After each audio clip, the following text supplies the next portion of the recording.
Such a seesaw week, one day hugely up, one day hugely down, and today dibbly-dobbly. Let's ask Ashish Kyal of wavestrategy.com what do we do in terms of technicals on the Nifty.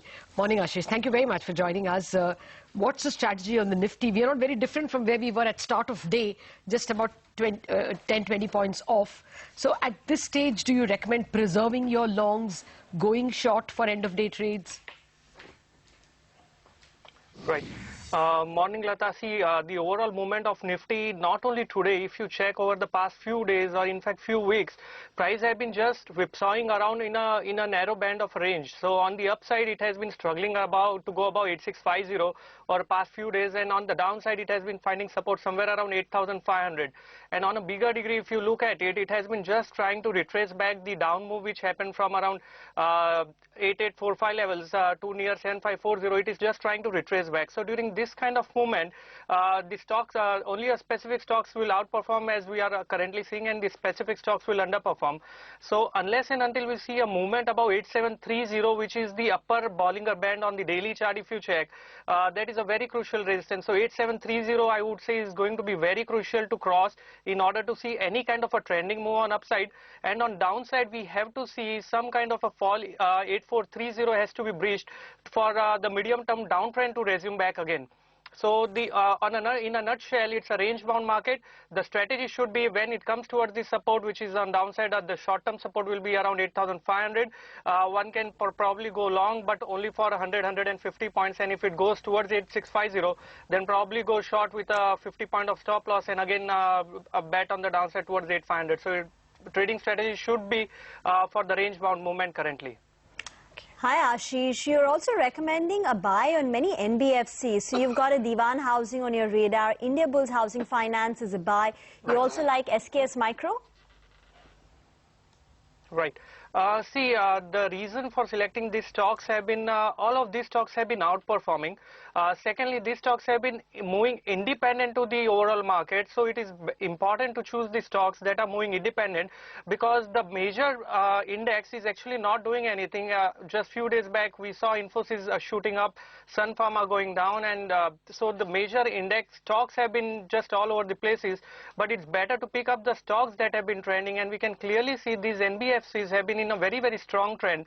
So India Bulls have actually gave a very sharp up move from the 650 levels, and it looks like it's in a very strong momentum. So India Bulls should be a buy definitely, with a stop loss of around 690, and we can expect a target of around 780 on that stock.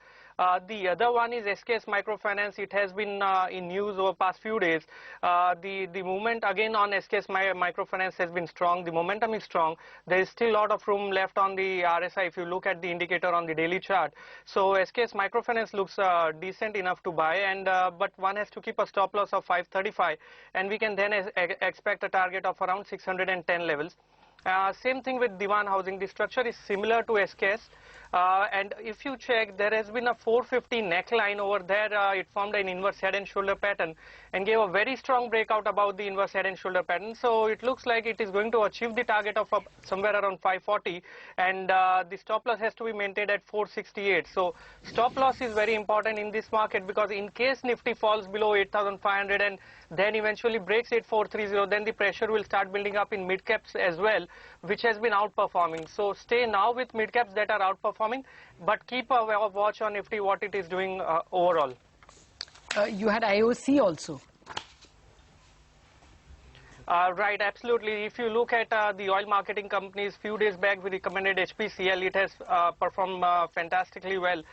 Even IOC, if you look at it, it has been on an hourly basis, it has been taking support of the 50 moving average, and on a daily scale also, if you check, this stock has been constantly forming a weekly positive bar.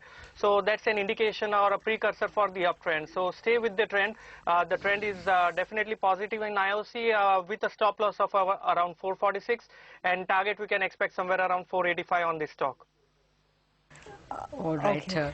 Thank you very much for all those strategies. Ashish's disclosures will also run for you. And you want to recap them, Reema? Yes, let's quickly recap the stocks that he's recommending. It's a buy call on IOC with a stop loss at 446, a target price of 685. He's also recommending a buy on Diwan Housing, stop loss 468, target price 550. The other one that he likes is SKS Micro, where the stop loss is at 535. Target price 610. He is also suggesting a buy call on India Bulls Housing Finance with a stop loss at 690, target price at 780. And finally, he's got one sell call for you, and that's JP Associates, where the stop loss should be kept at 1160 and a target price should be kept at 1020. So I think the stock is steadily approaching that level with the decline that you're seeing today on JP Associates.